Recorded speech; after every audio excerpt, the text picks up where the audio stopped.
Hello guys, welcome to my channel. നമ്മൾ കാണാൻ പോകുന്നത് ജാപ്പനീസ് അനിമി സീരീസ് ആയ Takamichi moonlight fantasy season 1 episode 8 ആണ്. വീഡിയോ ആണെന്നൊരു മാക്സിമം ഒന്ന് ലൈക്ക് ചെയ്യുക. വീഡിയോ ഇഷ്ടപ്പെട്ട സബ്സ്ക്രൈബ് കൂടെ ചെയ്യുക. കൂടുതൽ കുറേ സമയം കളയാൻ നമുക്ക് റിവ്യൂ ഇടുക. എപ്പിസോഡിന്റെ തുടക്കം തന്നെ കാണിക്കുന്നത് ഡെമി പ്ലെയിൻ ആണ്. നിങ്ങൾ 3 പേര് കാരണം പ്രശ്നം. നിങ്ങൾ 3 പേരോട് ട്രെയിനിങ് എടുക്കുന്നവർക്ക് നിങ്ങളെ തോപ്പിക്കാൻ പറ്റുന്നില്ല. അതുകൊണ്ട് തന്നെ അവരുടെ കോൺഫിഡൻസ് കുറയുന്നു എന്ന് യമ പറയുന്നു. അത് ശരിയാണ്, എങ്ങനെയാണെങ്കിലും ഞങ്ങളെ അവർക്ക് തോപ്പിക്കാൻ പറ്റത്തില്ല. ശരി, അങ്ങനെയാണെങ്കിൽ അവർക്ക് കോൺഫിഡൻസ് വരാൻ വേണ്ടി എന്തെങ്കിലും ചെയ്യണം. മിയ വല്ല ഐഡിയ പറ എന്ന് ടോമേ പറയുന്നു. ഇതിനെപ്പറ്റി ഒന്നും എനിക്ക് ചിന്തിക്കാൻ പറ്റത്തില്ല എന്ന് മിയ പറയുന്നു. എന്താ മിയ, നീ ഒരു കിളവിനെ പോലെ സംസാരിക്കുന്നത്? ഇതിനെപ്പറ്റി നിനക്കൊന്നും അറിയത്തില്ലേ എന്ന് പറഞ്ഞ് അവരുടെ ഉള്ളൊരു ചെറിയൊരു ഫൈറ്റ് വരുന്നു. ഹേ ടോമോവേ, നീ ലിസാ മാൻസിനൊക്കെ സംസാരിക്കാവോ എന്ന് ഹീറോ ചോദിക്കുന്നു. നമ്മുടെ പ്രശ്നം തീർന്നിട്ട് അതിനായിട്ട് നീ പോ എന്ന് മിയ പറയുന്നു. നീ പോയി നിന്റെ ആൾക്കാർക്ക് സംസാരിക്കേണ്ടതല്ലേ എന്ന് ടോമോവേ ചോദിക്കുന്നു. ആ ശരിയാ, ആർഗിയസിലും മെഡിക്കൽ റിസർച്ചിലാണുള്ളത്, അതുകൊണ്ട് അവർ ഫൈറ്റിങ്ങിനൊന്നും വരത്തില്ല. മിയ, നീ എന്റെ കൂടെ ഒന്ന് വാ, എനിക്ക് നിന്നോട് കുറച്ച് സംസാരിക്കാനുണ്ട് എന്ന് ഹീറോ പറയുന്നു. ഓക്കെ മാസ്റ്റർ എന്ന് പറഞ്ഞ് നമ്മൾ ഹാപ്പി ആവുന്നു. കുറച്ച് ആർക്ക് സംസാരിക്കുന്ന ഹീറോ അവന്റെ പവർ യൂസ് ചെയ്ത് ഒളിഞ്ഞിരുന്ന് കേൾക്കുന്നു.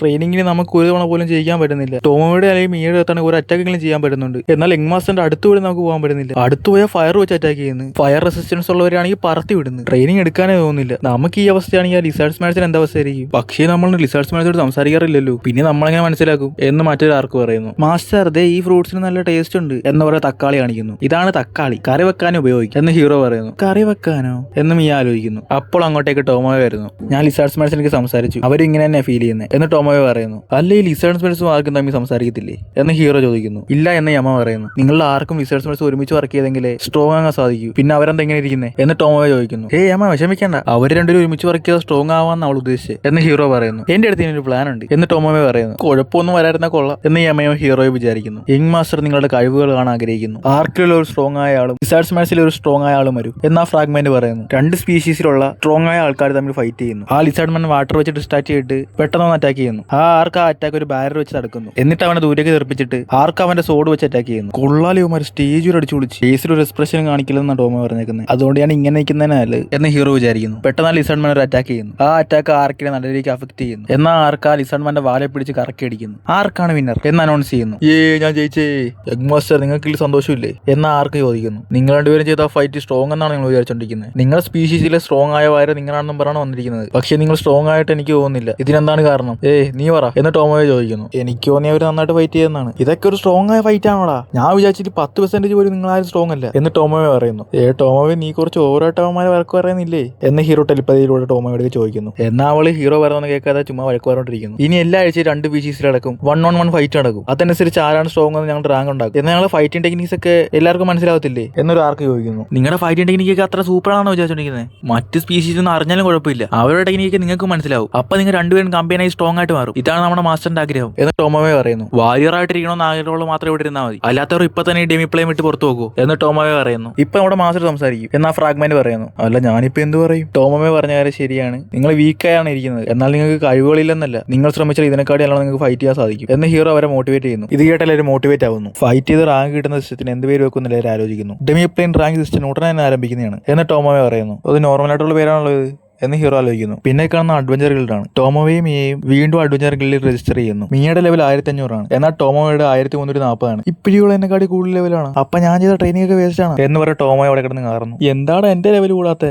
എന്ന് പറഞ്ഞ് ഹീറോ സങ്കടപ്പെടുന്നു. അതെ മിസ്റ്റർ കോസനാവാ, ഈ അഡ്വഞ്ചർ ഗിൽഡിൽ നിങ്ങൾ ആളുകളൊന്നും വർക്ക് ചെയ്യാൻ പറയാവോ? ഇവിടെ ഉണ്ടായിരുന്ന സ്ട്രോങ് ആയ അഡ്വഞ്ചേഴ്സ് ഒന്നും ഇപ്പൊ ഇവിടെ ഇല്ല എന്ന് അവള് പറയുന്നു. അതിന് കാരണം ഞങ്ങളല്ലേ എന്ന് ഹീറോ ആലോചിക്കുന്നു. എനിക്കറിയാവുന്ന കുറച്ച് ലെവൽ 100 അഡ്വഞ്ചേഴ്സ് ഉണ്ട്, അവരൊക്കെ ഞാൻ ഇങ്ങോട്ട് വരാൻ പറയാം എന്ന് ഹീറോ പറയുന്നു. ആ ലേഡിയും അതിന് ഓക്കെ പറയുന്നു. പിന്നെ കളിക്കുന്നത് ഹീറോയിനും ടോമോനെയാണ്.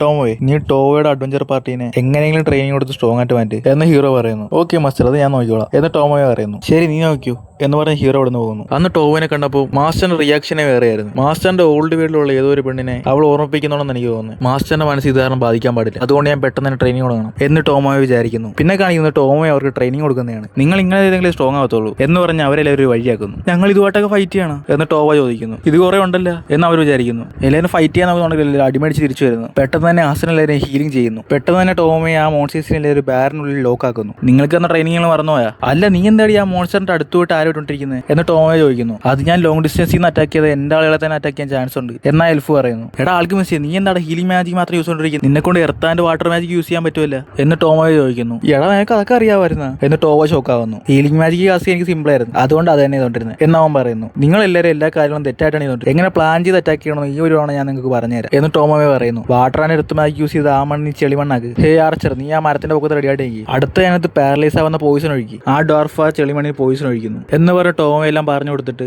ആ ബാരിയർ റിലീസ് ചെയ്യുന്നു. ഹേ ആർച്ചർ, അതിപ്പോ അനങ്ങത്തില്ല, നീ ഇപ്പൊ കറക്റ്റ് എയിം ചെയ്ത് അതിനെ അറ്റാക്ക് ചെയ്യും എന്ന് പറയുമ്പോൾ ലീസ എന്ന എൽഫും അതിനെ അറ്റാക്ക് ചെയ്യുന്നു. ആ ട്രാപ്പിൽ വീഴാതെ ചില മോൺസ്റ്റേഴ്സ് ചത്തുപോയ മറ്റു മോൺസ്റ്റേഴ്സിന്റെ ചേർത്ത് ചവിട്ടി ഇപ്പുറത്ത് വരാൻ നോക്കുന്നു എന്ന് ഹസൻ പറയുന്നു. ഹേ ഡാർഫ്, നീ പോയിട്ട് അതിന്റെ ശ്രദ്ധ നിന്നേരെ കൊണ്ടുപോവാ എന്ന് ടോമേ പറയുന്നു. അവളും പോയി അതിനെ അറ്റാക്ക് ചെയ്യുന്നു. ടോവ, നീ നിന്റെ സ്റ്റെൽത്ത് മോഡ് യൂസ് ചെയ്ത് ആ മോൺസ്റ്ററിന്റെ പുറകെ പോയി നീ അറ്റാക്ക് ചെയ്യും എന്ന് ടോമയെ പറയുമ്പോൾ അവളും അതുപോലെ തന്നെ ചെയ്യുന്നു. എന്നാൽ പിന്നെയും കുറെ മോൺസ്റ്റർ അവിടെ ബാക്കിയുണ്ട്. അതൊക്കെ ഒരു സാധാരണ ലിവിംഗ് ക്രീച്ചേഴ്സ് ആണ്, അത് നിങ്ങൾ മറക്കരുത്. അതിന്റെ വായും മൂക്കും അങ്ങ് അടച്ചാൽ മതി, അത് ശ്വാസം കിട്ടാതെ മരിച്ചോളൂ എന്ന് പറഞ്ഞ ടോമയെ അവരെ എങ്ങനെ പ്ലാൻ ചെയ്ത് അറ്റാക്ക് ചെയ്യണമെന്ന് പഠിപ്പിച്ചു കൊടുക്കുന്നു. ടോമയെ പറഞ്ഞു കൊടുത്ത പോലെ തന്നെ എല്ലാ മോൺസ്റ്റേഴ്സിനെ അവർ തോപ്പിക്കുന്നു. എപ്പോഴത്തെയും പോലെ മോൺസ്റ്റേഴ്സിന്റെ റെയർ മെറ്റീരിയൽസ് ഒക്കെ അവരെടുക്കുന്നു. ഹസൻ അറിയാതെ ആ മോൺസ്റ്ററിന്റെ കയ്യിലുള്ള പോയിസൺ തൊടുന്നു. അയ്യോ ചാവാൻ പോണേ.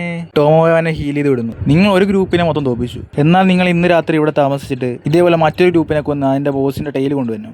ഞാൻ നിങ്ങൾക്ക് വേണ്ടി ഗില്ലിൽ വെയിറ്റ് ചെയ്യുന്നുണ്ടായിരിക്കും എന്ന് ടോമയെ പറയുന്നു. ഞങ്ങൾ ഒറ്റക്കാ, ഞങ്ങൾ ഒരു 100 ലെവലിൽ അഡ്വഞ്ചേഴ്സാ. ലെവൽ എന്ന് പറഞ്ഞ നമ്പേഴ്സ് ആണ്, നിങ്ങൾക്ക് ഇന്ന് മനസ്സിലാവും, നിങ്ങളെ കൊണ്ട് സാധിക്കും എന്ന് പറഞ്ഞ ടോമയെ പോകുന്നു. ചത്തില്ലേ, നമുക്ക് വീണ്ടും കാണാം. എന്ത് ചെയ്യൂടെ നമ്മൾ? എനിക്കറിയില്ല എന്ന് അവർ വിചാരിക്കുന്നു. അവരെക്കാട്ടി കൂടുതൽ ലെവലുള്ള ആൾക്കാർ തന്നെ അവിടെ സർവൈവ് ചെയ്യാൻ ഭയങ്കര പാടാ. ആ സ്ഥലത്ത് ഡെത്ത് വാരി എന്ന് പറയാറ്. അങ്ങോട്ട് പോയ ആൾക്കാർ ചിലവർ ജീവനോട് പോലും തിരിച്ചു വന്നിട്ടില്ല എന്നാ ഗിൽഡിലെ ലേഡി പറയുന്നു. എന്നാൽ ആ 4 പേരും മറ്റൊരു ടീം മോൺസ്റ്ററിനെ തോപ്പിച്ചിട്ട് തിരിച്ചു വരുന്നു. അങ്ങനെയൊന്നും ഞങ്ങൾ ചാവൂല.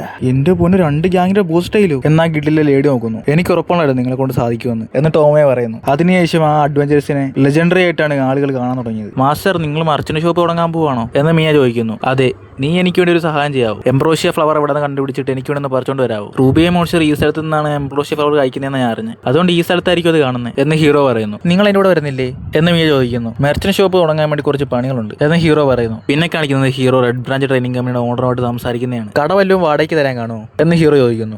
ഇപ്പോൾ ഒരു കട ഫ്രീ ആയിട്ടുണ്ട്, അതിനെപ്പറ്റി ഞാൻ എൻ്റെ ആളോട് അന്വേഷിക്കാൻ പറയാം. കോസിനോയ്ക്ക് പറ്റിയ നല്ലൊരു കട നോക്കി പറയൂ എന്ന് അസിസ്റ്റന്റ് ഒക്കെ പറയുന്നു. ഒരു കടയും ഫ്രീ ആയിട്ടില്ല, ഏത് കട കൊടുക്കും എന്ന് അസിസ്റ്റന്റ് ആലോചിക്കുന്നു. കോസിനോവ, ഞാൻ ഒരു കാര്യം ചോദിച്ചോട്ടെ, എന്തുകൊണ്ട് സ്വന്തമായിട്ടൊരു കട എടുക്കാതെ വാടകയ്ക്ക് ഒരു കട എടുക്കുന്നു? ആ കടയിൽ നിങ്ങൾ എന്താണ് വെക്കാൻ പോകുന്നത് എന്ന് അയാൾ ചോദിക്കുന്നു. ഇവൻ കറക്റ്റായിട്ട് യെസ് ചെയ്തു. സ്വന്തമായിട്ടൊരു കട തുടങ്ങണമെങ്കിൽ നമ്മൾ ഈ കിങ്ഡത്തിന്റെ ഒരു നോട്ടീസ് അയക്കണം. അതുകൊണ്ട് കിങ്ഡത്തിന് എന്റെ ഡീറ്റെയിൽസ് കൊടുക്കുമ്പോൾ അതിൽ കുറെ പ്രശ്നങ്ങളുണ്ട്. മെർച്ചന്റ് എക്സാം എഴുതാൻ പോകുന്ന സ്ഥലത്തെ ലേഡിയാണ് എന്നോട് ഇത് പറഞ്ഞത്. കിങ്ഡത്തിന് ഫോം ഒന്നും കൊടുക്കാതെ വാടകയ്ക്ക് ഒരു കട തുടങ്ങണ ഒരു കുഴപ്പമില്ല, അതുകൊണ്ടാണ് ഞാൻ വാടകയ്ക്ക് ഒരു കട എടുക്കാൻ ഞാൻ തീരുമാനിച്ചത് എന്ന് ഹീറോ വിചാരിക്കുന്നു. കിങ്ഡം നിങ്ങളുടെ ഡീറ്റെയിൽസ് ചോദിക്കുന്ന മേടിച്ചിട്ടല്ലേ? എനിക്കറിയാവുന്ന ഒരു ന്യൂട്രൽ സിറ്റി ഉണ്ട്, അതൊരു കിങ്ഡത്തിന്റെയും അണ്ടറിലല്ല. ഞാൻ തന്നെ നിങ്ങൾക്ക് അവിടെ ഒരു കട റെഡിയാക്കി തരാം എന്ന് റെഡ് ബ്രാഞ്ച് ട്രെയിനിങ് കമ്പനിയുടെ ഓർഡർ പറയുന്നു. ഇത് കേൾക്കുമ്പോൾ ഹീറോ നല്ല ഹാപ്പി ആവുന്നു. ഹീറോയിന് ഓക്കെ പറയും. ശരി, അങ്ങനെയാണെങ്കിൽ നിങ്ങളെ ഉടനെ വിളിപ്പിക്കാം എന്ന് അയാൾ പറയുന്നു.